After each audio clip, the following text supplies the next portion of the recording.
नगरिया नहीं फसना।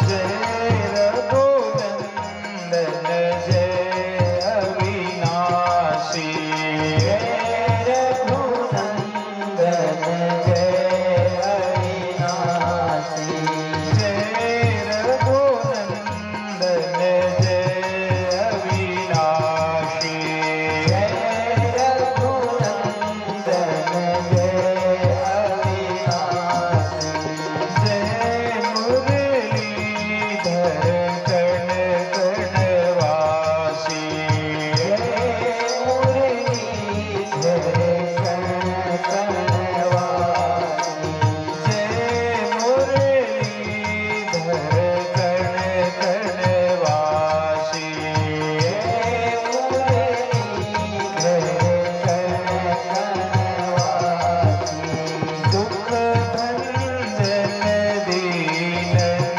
हितकारी, दुख भंजन दीनन हितकारी, जगपालक जय जय असुरारी, जगपालक जय जय असुरारी, आनंद मगन सदा रहना, माया की नगरिया नहीं फसना।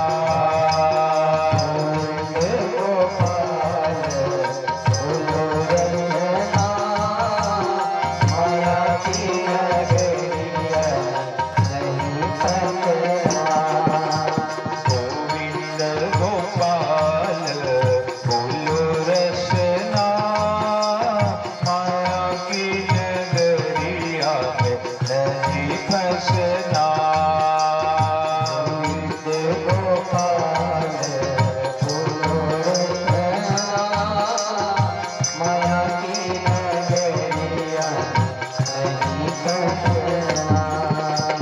कलयुग सार राम गुण गावे, कलयुग सार राम गुण गावे, कलयुग सार राम गुण गावे, कलयुग सार राम गुण गावे।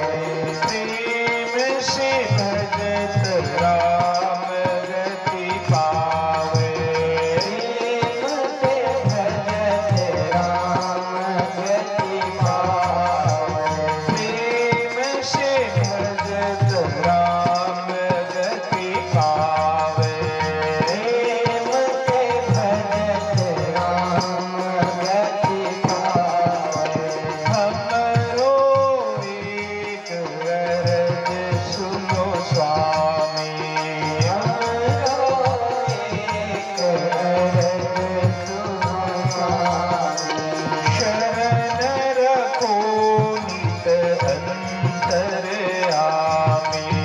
शरण रखो नित अंतरयामी,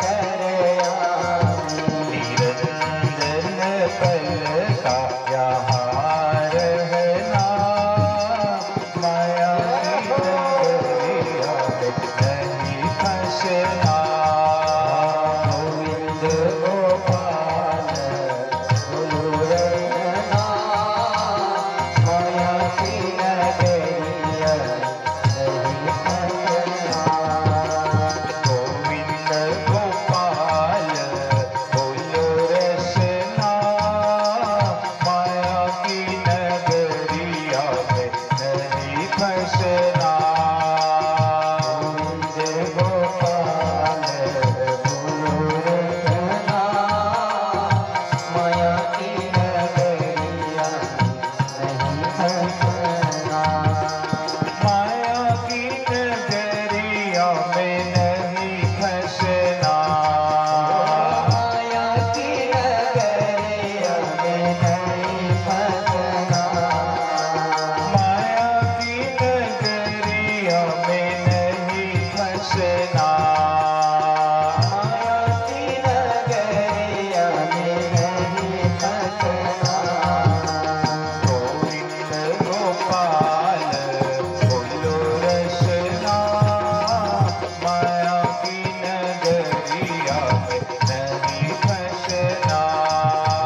बिहारी लाल की जय। श्रीमद् भागवत महापुराण की जय।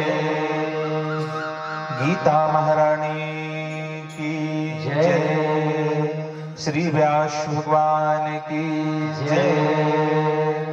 भगवत भक्तों, श्रद्धामयी, करुणामयी, वात्सल्यमयी देवी स्वरूपा मेरी माता बहनों, प्यारे प्यारे बाल गोपाल, मेरी युवा, आइए कुछ क्षणों के लिए शांत चित्त हो, एकाग्र मन से नश्वर शरीर और संसार से मन, बुद्धि और चित्त को हटाकर भगवत गीता के उस तत्व ज्ञान से जोड़ते हैं जिस गीता के ज्ञान को आत्मसात करके अर्जुन निष्काम कर्म योगी बना। गीता के उस ज्ञान को भगवान श्री कृष्ण चंद्र जी ने कुरुक्षेत्र के मैदान में, जहां पर दो सेनाओं के बीच में लोमहर्षक 18 दिन की महाभारत की लड़ाई होनी थी, उसी दोनों सेनाओं के मध्य में भगवान श्री कृष्ण चंद्र जी ने गीता के ज्ञान को प्रदान करके अर्जुन को निष्काम कर्म योगी बनाया। जब अर्जुन मोहग्रस्त हो जाते हैं तो भगवान ने ज्ञान प्रदान करके उनको उस मोह से उनको दूर करवाया और कर्मयोग की, निष्काम कर्मयोग की शिक्षा भगवान अर्जुन को प्रदान करते हैं।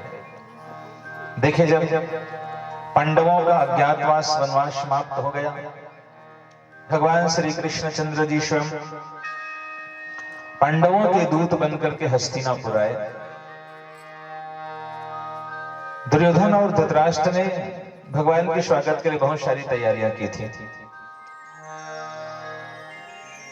दुर्योधन ने भगवान श्री कृष्ण से एक बात कही कि श्री कृष्ण चंद्र जी द्वारकाधीश, यदि आप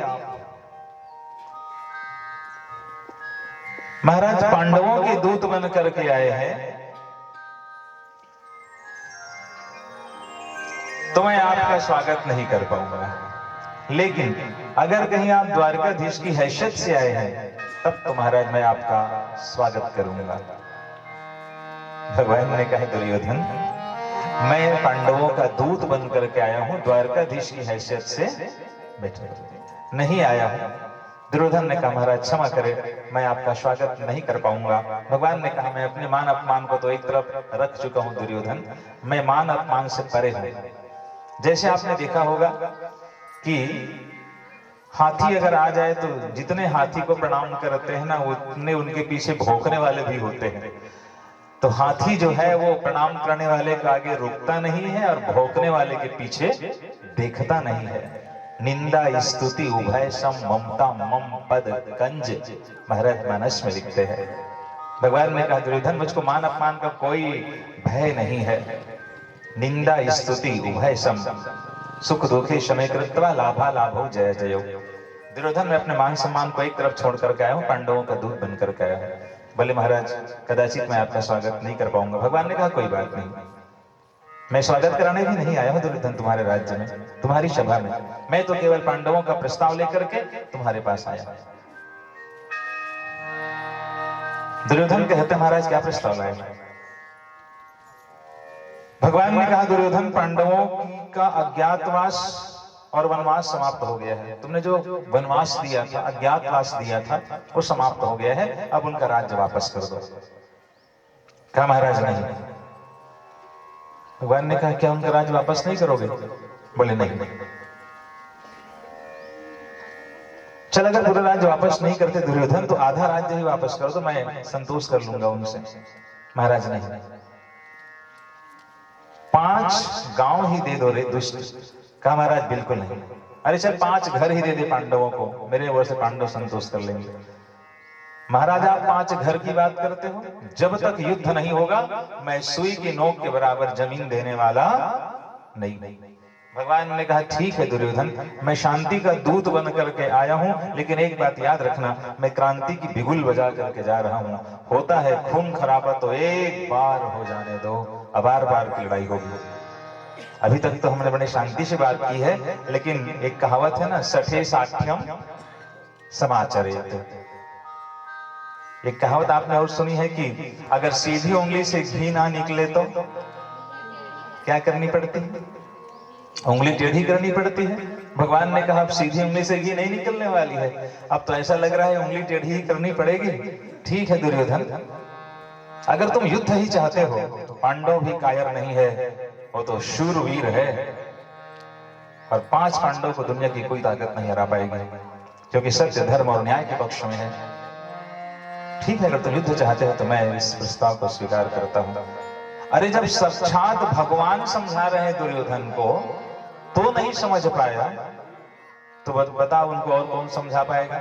और ऐसे ही व्यक्तियों के लिए रामचरितमानस में महाराज तुलसीदास जी बहुत अच्छी बात लिखते हैं। क्या बात लिखते हैं जरा ध्यान से आप सुन लीजिए। मानस में ऐसे ही लोगों के लिए तुलसीदास जी ने क्या लिखा है। मूर्ख हृदय न चेत, मानस की पंक्ति है ना, मूर्ख हृदय न चेत, जो गुरु मिलहि बिरंचि शम, फूलहि फरई न बे, यद्यपि सुधा वर्षहि जलद। अगर कहीं बादल से अमृत की वर्षा हो जाए तो फूलहि फरई न बेत, बेत के वृक्ष में फूल और फल नहीं लगता। अगर भगवान जिनको समझा रहे हैं दुर्योधन को नहीं समझ पा रहा है तो मुझको ऐसा लगता है कि दुनिया की कोई ताकत उनको नहीं समझा पाएगा। और यहीं पर परफेक्ट वो कहावत लागू होती है, विनाश काले, विनाश का समय आ जाता है भैया, बुद्धि पहले विपरीत हो जाती है। दुर्योधन की बुद्धि भी उल्टी हो गई। भगवान ने कहा ठीक है दुर्योधन, अगर तुम युद्ध चाहते हो मैं क्रांति की बिगुल बजा कर जा रहा हूं। भगवान वापस आए, पांडवों ने पूछा महाराज एक बात बताओ, क्या युद्ध टाला जा सका। भगवान ने कहा नहीं, युद्ध की तैयारी करो, खून की नदियां बहने वाली है। अब तो पांडव बड़े निराश हो गए, युद्ध नहीं टाला जा सका, खून खराबा होगा, अपने लोग ही मारे जाएंगे। चलिए अब तैयारी आरंभ करते हैं। लेकिन मैं निवेदन करूं आपसे, मेरे भाई बहन कौरव पांडव दोनों युद्ध की तैयारी आरंभ करते हैं। और फिर आश्चर्य की बात यह है कि भगवान कृष्ण के पास निमंत्रण देने के लिए सबसे पहले अर्जुन नहीं पहुंचे तो कौन पहुंच गए, दुर्योधन। भगवान कृष्ण के एक महल में गए और जहां भगवान के शयन कक्ष थे, माता सन्मति लेकर, रुक्मणी मां सन्मति लेकर सीधे चले गए। भगवान विश्राम कर रहे हैं और फिर दुर्योधन सीधे गए और जा करके देखे भगवान विश्राम कर रहे हैं। भगवान के सिर की तरफ जा करके बैठे ऊपर में। भगवान मने मने कहा है, वाह रे दुष्ट दुर्योधन, आदमी मन के मुड़ी चढ़े से भगवान एक मुड़ी माए बैठे है सरे। आदत है ना, आदमी मन के मुड़ी में चढ़े बैठे हो तो भगवान एक मुड़ी में जाके चढ़ रहा है।